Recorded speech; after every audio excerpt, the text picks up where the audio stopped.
सिंहद्वार 22 पाहाच दे श्रीमंदिर को प्रवेश करी रत्न सिंहासन रे महाप्रभुंकर दर्शन लाभ करती श्रद्धालु।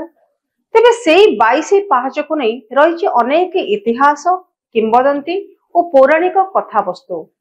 आज आमे से 22 पाहाच संपर्क रे आलोचना करिबा। 22 पाहाच विषय रे आलोचना करिबा।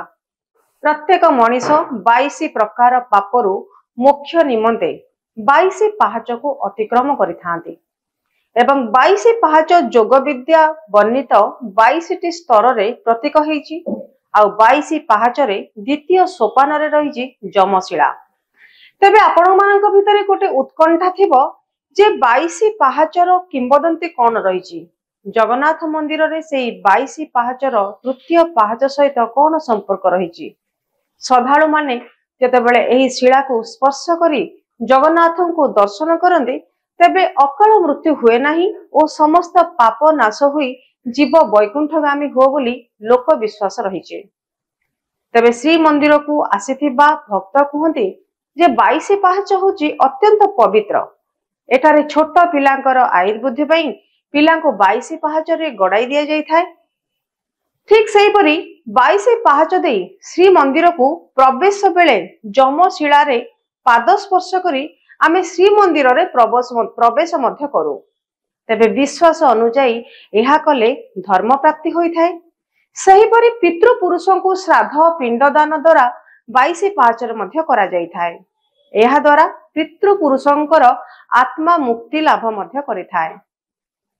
तेबे भारत रे बहुत प्राचीन और रहस्यमय मंदिर अछि एवं एही मंदिर गुड़िक सहित जड़ित अनेक रहस्य और चमत्कार कथा मध्य अछि। अनेक कहानी मध्य रही जहा जगु लोक माने एही मंदिर गुड़िक प्रति गभीर विश्वास मध्य रखि थांती। ठीक सेमती पुरी जगन्नाथ मंदिर रे अनेक गभीर रहस्य लुचि रही जहा मध्यरु गोटिए एही मंदिर रो तृतीय पाहाच सहित जड़ित। दर्शक बंधु आमे कथा कहूतले 22 पाहाचर महात्म्य विषय रे, किंतु वर्तमान आमे आलोचना करिबा जे तृतीय पाहाच सहित कोन तार रहस्य रहिछि एवं कुहा जाय एया मंदिर रे तृतीय पाहाच रे पाद रखिबा निषेध। कारण जेतेबेले आमे 22 पाहाच जाई थाउ सेतेबेले तृतीय पाहाच को पाद रखिबा पई बारण करा जाय थाए। किंतु काहे के बारण करा जाय से कथा कोन आपण जानନ୍ତି कि? या पछरे गोटे कहानी अछि, या पछरे गोटे कारण मध्य अछि। से जगन्नाथ मंदिर रे तृतीय पाहाचर रहस्य होची किंवदंती अनुसार कुहा जाए जे प्रभु जगन्नाथंकर दर्शन करिबा परे लोक माने जीवनर समस्त पाप को मुक्ति पाती।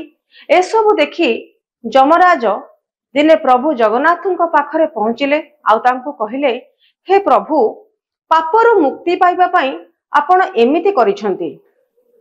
केवल आपण को देखिबा द्वारा लोक माने सहजरे सेमानक पापरु मुक्ति पाउचंती एवं केही जम लोक को मध्य जाउ नांती। तेबे जम राजंकर कथा सुनिबा परे जगन्नाथ कहिले जे तुमे मंदिरर मुख्य प्रवेश द्वार रे तृतीय पाहाच रे तुमर स्थान नै जाओ, जाहाकू जमशिला बोली कुहाजिबो। मते देखिबा परे जे एथिरे पाद देबो तार समस्त पुण्य कर्म धोई होई जिवो एवं ताकू जमलोक जीवाकू पड़िबो। जगन्नाथ मंदिर रे एही सीढ़ी मुख्य प्रवेश द्वार रु प्रवेश करिबा समय रे तळ भागरु तृतीय पाहाच रे अछि एवं दर्शन पाई मंदिर को प्रवेश करिबा समय रे सीढ़ी रे पाद रखिबाकू पड़ी थाए। किंतु दर्शन परे फेरिबा समय रे सेही सीढ़ी रे पाद न रखिबाकू परामर्श दिया जाइछि। एही सीढ़ी रो परिचय विषय रे कहिबाकू गले जे यार रंग होची कला एवं यह अन्य सीढ़ी ठारू संपूर्ण भिन्न।